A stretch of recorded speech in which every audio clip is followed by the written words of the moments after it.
Hello friend, welcome back to the brand new video. और की हालचाल। आज इस वीडियो में मैं लेकर आया हूं अपनी बाइक यानी अपाचे RTR 310 का ओनरशिप रिव्यू, क्योंकि मैंने इस बाइक को अब कंप्लीट कर लिया है 1400 किलोमीटर। पहले आपको दिखाई देता हूं ऑडोमीटर में कि हाँ, मैंने 1400 किलोमीटर कर लिए हैं जब से मैंने बाइक ली है। तो ये देखिए आप आके 1400 किलोमीटर मैंने कंप्लीट कर लिए हैं। और इसकी मैंने फर्स्ट सर्विस जो है वो भी करा दी है, यानी फर्स्ट सर्विस के बाद इसमें अब सारे मोड खुल गए, मतलब track mode, sport mode, rain mode तो पहले से ही था, अर्बन मोड भी पहले से था, सुपर मोटो मोड जो एक्स्ट्रा है वो भी खुल गया है। ओनरशिप रिव्यू ना पहले इसलिए नहीं डाला, काफ़ी थोड़ा मैंने सोचा कि पहले चला लेते हैं, समझ लेते हैं, जब भी आपको अच्छे से समझा पाऊंगा मैं, क्योंकि मैंने 1400 किलोमीटर चला लिया है। वैसे मैंने ओनरशिप रिव्यू अपनी बाइक का और चैनल पर भी दिया था, मतलब अपनी ऑडियंस को मैं जब भी दूंगा जब मैं पूरा खुद समझ जाऊंगा। वैसे समझ तो मैं पहले भी गया था, लेकिन मैंने और चलाया और एक एक सारी चीज़ें, माइनर चीज़ें, आज मतलब इसके एडवांटेजेस तो साथ साथ डिसएडवांटेजेस भी सारी जानेंगे, तो उसके बारे में हम बात करेंगे। तो सबसे पहले इसकी थोड़ा बातें कर लेते हैं खूबियों की। तो खूबी की बात करूं, मतलब जो है एडवांटेजेस हैं जो मुझे अच्छा लगा इसके बारे में 1400 किलोमीटर कवर करने में। सबसे पहले इसका पिकअप, भाई जो इसका इनिशियल है ना, मतलब बाय गॉड इतना तगड़ा इनिशियल है ना, गाड़ी मतलब पूरी ना अपनी जंप कर जाती है, फुल जंप करती है, ऐसा लगता है व्हीली हो गई। और आप अगर हाईवे भी चल रहे हो ना, क्रूज कर रहे हो, अगर आपको कोई गियर डाउन करने की जरूरत ही नहीं होती, आराम से ओवरटेक कर सकते हो, बहुत ही आराम से। आपको पता है इंजन मिलता है वो BMW का इंजन है, 312 सीसी का DOSC इंजन, जो कि रिवर्स इंक्लाइंड है। उसमें आपको प्रोड्यूस करती है 35 PS की पावर और 28 न्यूटन की टॉर्क। तो वो जो सफिशिएंट टॉर्क है ना, वो बिल्कुल लगती है कि हाँ बढ़िया है, आपको गियर डाउन करने की जरूरत ही नहीं पड़ती। बात करूँ ना मैं इसके सीटिंग पोस्चर की, तो वो सीटिंग पोस्चर भी मेरे को बहुत ही कमांडिंग लगता है। सही बताऊँ तो एकदम ऐसा मज़ा आता है इसको चलाकर कि आप आराम से ट्रैफिक के अंदर फिल्टर कर सकते हो। जो उसकी हैंडलिंग है वो भी काफ़ी अच्छी है, आराम से कॉर्नरिंग करो या फिर अगर ट्रैफिक में निकालना हो तो वो भी काफ़ी बढ़िया है। तो मेरे को मतलब बहुत अच्छी लगी सिटिंग पोस्चर, आपको कंफर्टेबल फील होती है। और आपकी जो सीट है, सीट की बात कर लेते हैं लगे हाथ। सीट की हाइट जो है, मेरी जैसे कि हाइट है 5.5, तो मेरे पैर आराम से पहुंच जाते हैं। 800 mm की सीट हाइट है इसकी, तो शॉर्ट राइडर्स भी चला सकते हैं, 5.4 वाले, 5.5 वाले आराम से चला सकते हैं। प्लस सीट की कुशनिंग की बात करूं तो सीट की कुशनिंग भी बहुत अच्छी है फ्रंट की, उसमें भी कोई दिक्कत नहीं आती है, देखिए आप। बाकी लेकिन थोड़े पिलियन सीट को, मतलब पिलियन सीट की हाइट थोड़ी सी ऊंची है, और प्लस जो इसकी ना हार्डनेस ज़्यादा है इसमें, तो ये जो अलग से दे रखा है इसमें थोड़ी हार्डनेस मिलती है, तो ये थोड़ा सा ड्रॉबैक हो सकता है। लेकिन अगर बात करूँ मैं इसके पोस्चर की बैठने की, तो पिलियन बैठ सकता है, कोई दिक्कत नहीं है। थोड़ा सा पिलियन को थोड़ा डिस्टर्बेंस हो सकता है लॉन्ग टूर के लिए, 50-60 किलोमीटर आप चला सकते हो। बस इसमें एक अच्छी चीज़ ये है कि ये स्लांट में नहीं है, जैसे कि सुपर स्पोर्ट जो नेकेड बाइक होती है, जो फेयरिंग वाली बाइक होती हैं, उनकी ना स्लांट में होती है यूँ करके, तो उसमें दिक्कत आती है कि आपके थोड़ा अनकंफर्टेबल हो जाता है। लेकिन ये पूरी फ्लैट है। जो उसकी सीट की कुशनिंग है या फिर सीट की जो डायामीटर है वो थोड़ा कम है, मतलब सीट की जो स्पेस है ना थोड़ा वो छोटा है, तो इस वजह से थोड़ी दिक्कत आ सकती है पिलियन को। बाकी ओवरऑल ठीक है। और हम बात करते हैं अब लगे हाथ, इसमें फ़ायदों की बात कर रहा था, थोड़ा सा मैंने डिसएडवांटेज बता दिया आपको, लेकिन कोई नहीं, क्योंकि ओनरशिप रिव्यू है तो बहुत रैंडम सा रखूँगा, क्योंकि जो मेरे माइंड में आता रहेगा वो मैं आपको बताता रहूँगा। तो अब बात कर लेते हैं हम इसके हेडलाइट की, कि हेडलाइट एक नंबर हेडलाइट है। इसमें आपको जो कि मिलेगी ना नेकेड बाइक में, मेरे को पता नहीं इस सेगमेंट के अंदर इसकी हेडलाइट जैसा कोई थ्रो बैक मिलता ही नहीं है। मतलब इसकी ब्राइटनेस हेडलाइट की बहुत ही तगड़ी है। आप रात में जाओगे तो आपको कोई अलग से ऑक्सिलरी लाइट लगाने की जरूरत नहीं पड़ेगी, आप नॉर्मल इसी हेडलाइट से काम चला सकते हो। और काफ़ी बिंदास है, मतलब जो बताऊं तो मैंने हेडलाइट का रिव्यू डाल रखा है अलग से, वो भी आ जाएगा चैनल पे। बात करते हैं अब हम इसके मोड्स की, क्योंकि मोड्स इसके अंदर फीचर्स तो भर के दे रखे हैं, तो कितने बेनिफिशियल है वो फीचर्स ये भी जान लेते हैं इस ओनरशिप रिव्यू में। फीचर्स में इसमें सबसे पहले मिलता है क्रूज कंट्रोल। तो नो डाउट क्रूज कंट्रोल काफ़ी अच्छा है, मतलब क्रूज कंट्रोल से काफ़ी बेनिफिट जब होता है, जब मैं हाईवे पे चलाऊँ, मैं जैसे कि दिल्ली से गुड़गांव आता हूँ तो मुझे हाईवे मिलता है, तो आराम से 60-70 की स्पीड का क्रूज कंट्रोल, और अपना हाथ अपना आप से रैच कर सकते हो, तो चलती रहती है बाइक, कोई दिक्कत नहीं आती। तो क्रूज कंट्रोल काफ़ी बेनिफिशियल है, कोई ऐसा गिमिक वाला वो नहीं है इसके अंदर फीचर। दूसरा अब आते हैं इसमें मोड्स। तो इसमें 5 तरह के मोड्स देखने को मिलते हैं, अर्बन, रेन, ट्रैक और स्पोर्ट एंड सुपर मोटो। तो सुपर मोटो जो है इसका वो ABS उसमें स्विच ऑफ हो जाता है, आपका रियर ABS, तो वो आपको ऑफ रोड में काफ़ी वर्क करेगा, तो वो ऑफ रोड के लिए है, जो कि इसमें एक्स्ट्रा है, तो वो काफ़ी अच्छी चीज़ है। प्लस बात करें हम इसके ट्रैक मोड की, तो ट्रैक मोड मतलब सबसे टॉप पावर वाली जो मोड है ना, वैसे 35 bhp पावर रिलीज़ करती है, तो ये स्पोर्ट मोड 35 bhp रिलीज़ करेगी। बट जो ट्रैक मोड है ना, ट्रैक मोड की स्पेशलिटी मैं आपको दिखा देता हूँ अभी। इसमें ये देखिए आप, ट्रैक मोड की ना डिस्प्ले UI भी चेंज हो गई, और इसमें ना बाइक मतलब पावर वही फील होती है जो है आपकी स्पोर्ट मोड वाली, लेकिन इसमें पावर ना आपको ऐसा लगेगा ना कि भाई मतलब बाइक एकदम हल्की हो गई है, मतलब लाइट वेट फील होती है इसमें, पता नहीं क्यों, जबकि पावर सेम है, सब कुछ वही बाइक है, वही सब कुछ है, लेकिन ट्रैक मोड में थोड़ी लाइट वेट होती है। प्लस जो उसका एग्जॉस्ट है वो भी अच्छा वो होता है। बाकी मैंने इनके डिटेल्ड वीडियो बना रखी है सारे मोड्स पर राइड रिव्यू, वो आप जाके दे सकते हो right hand side I button में। यहाँ पे आपको बटन दिख रहा होगा, वहाँ जाकर आप देख लेना। अब बात करते हैं हम इसके थोड़ी सी नेगेटिव चीज़ें की जो मुझे अपने ओनरशिप में रहते हुए मुझे पता चली।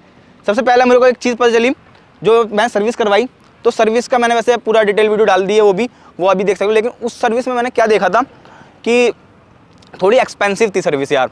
सर्विस एक्सपेंसिव कैसे? क्योंकि वो मेरे को फर्स्ट सर्विस जो होती है फ्री होती है, उसमें मतलब फ्री सर्विस में लेबर चार्ज बिल्कुल भी नहीं था। उस सर्विस के अंदर मेरे को कम से कम 2600-2500 रुपये लगे, बल्कि वो तो मैंने थोड़ा कम करवा लिए थे। मैंने अपना लुब्रिकेशन नहीं कराया था, चैन ल्यूब जो होती है वो मैं खुद ही कर लेता हूँ, क्योंकि मेरे को थोड़ा सा शौक है चीज़ करने का। वो मैंने हटवा दिए थे, 500 रुपये उसके ले रहे थे सिर्फ वो, तो वो मैंने हटवा दिया।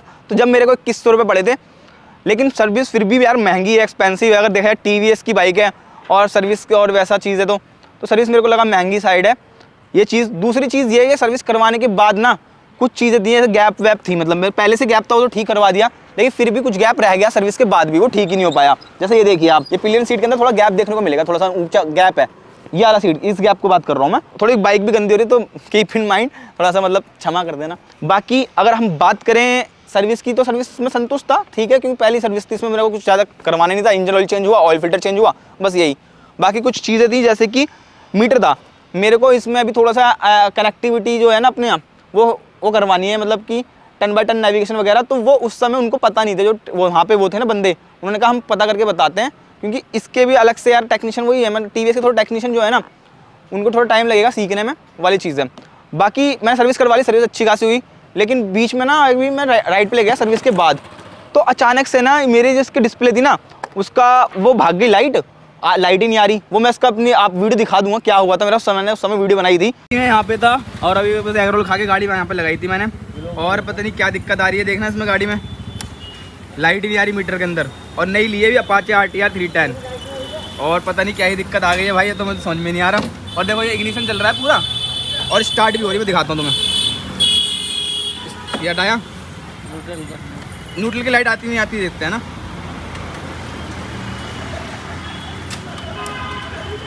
देखो न्यूट्रल की लाइट भी नहीं आ रही है। अब स्टार्ट करूँगा, स्टार्ट हो जाएगी। भाई पता नहीं क्या हुआ, ये तो लाइट चली गई और बाइक स्टार्ट हो रही है, सब कुछ हो रहा है, लेकिन लाइट नहीं आ रही डिस्प्ले के अंदर, ना कुछ कोई भी इल्यूमिनेशन जल रहा है, ना इन लाइट्स में आ रहा, ना ही डिस्प्ले के अंदर लाइट आ रही। तो मैंने फ्यूज़ निकाला चेक करा, दोबारा डाला, तो फिर वो आ गई। तो लेकिन यार एक नई बाइक में अगर ऐसा हो जाए तो थोड़ा सा धक्का सा लगता है। तो वैसे वो जो है ना फ्यूज़ वाला मामला जो था कि डिस्प्ले चली गई थी इसकी, तो वो हो सकता है कि वो उसका ना फ्यूज़ की दिक्कत हो सकती है, बस फ्यूज़ लूज़ रह गया हो, तो वो कोई मैं डिसएडवांटेज में नहीं गिना सकता हूँ।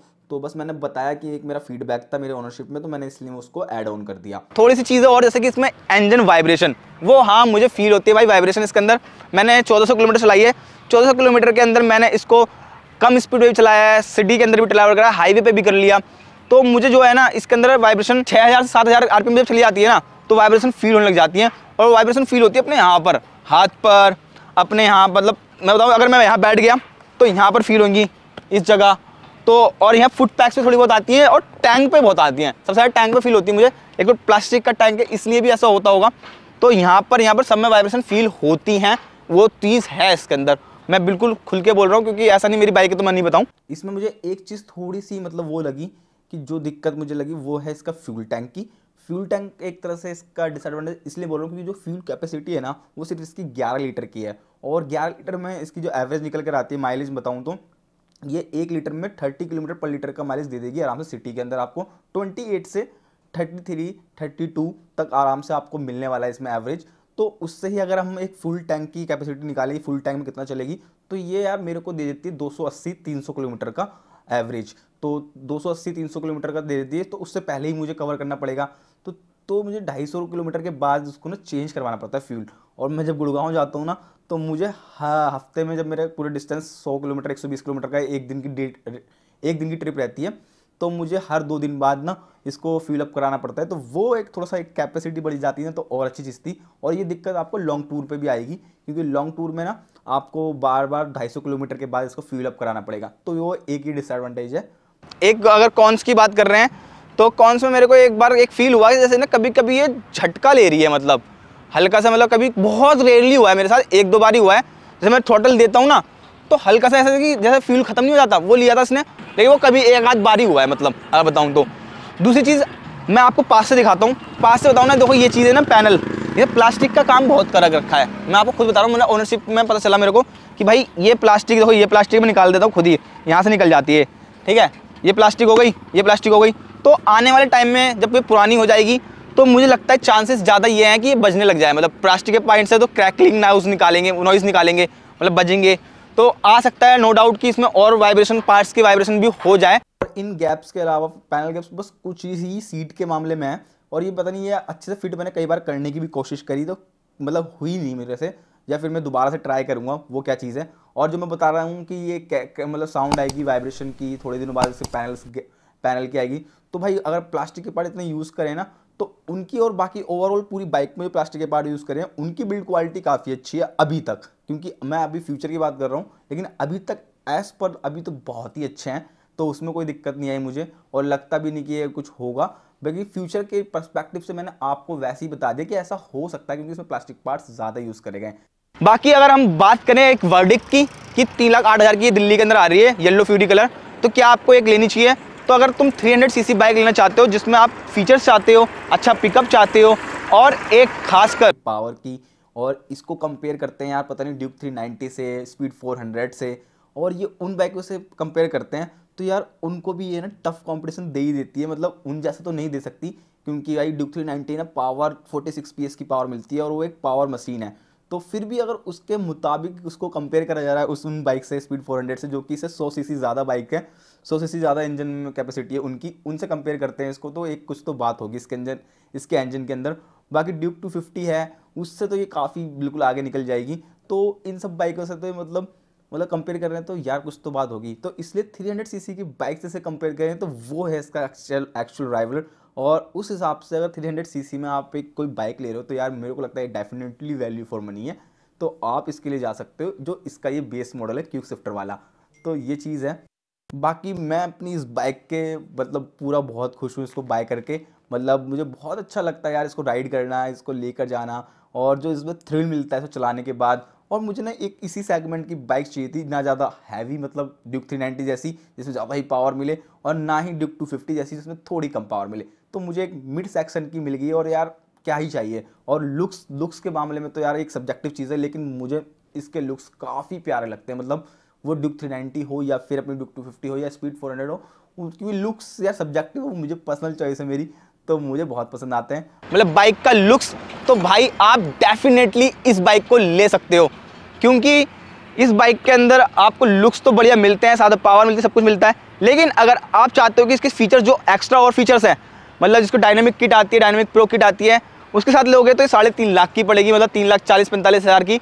तो फिर ये मेरे को लगता नहीं वैल्यू फॉर मनी है, फिर ये थोड़ी कॉस्टली हो जाती है, कॉस्टली साइड पर जाती है। बस आप अगर बेसिक फीचर वाला जो क्विक शिफ्टर के साथ आता है वो लेते हो तो आप डेफिनेटली ले सकते हो। बाकी जो चीज़ें मैंने बताई ओनरशिप रिव्यू में कि क्या इसके डिफेक्ट्स थोड़े से लगे मुझे और क्या इसके एडवांटेजेस हैं, क्या मुझे अच्छा लगा, तो वही था आज की वीडियो में। तो आशा करता हूँ आपको वीडियो पसंद आई होगी, और आई होप मैंने आपके सभी क्वेश्चंस के आंसर दिए होंगे इस रिव्यू के अंदर। अब जो होगी इसकी मेजर सर्विस होगी, तो जब अभी और रिव्यू बनाऊंगा थोड़ा और चलाने के बाद, और बाकी मुझे आप बता देना। बाकी यही था 1400 किलोमीटर की ओनरशिप रिव्यू। तो मिलते हैं आपको नेक्स्ट वीडियो में, तब तक के लिए बाय, थैंक्स फॉर वॉचिंग।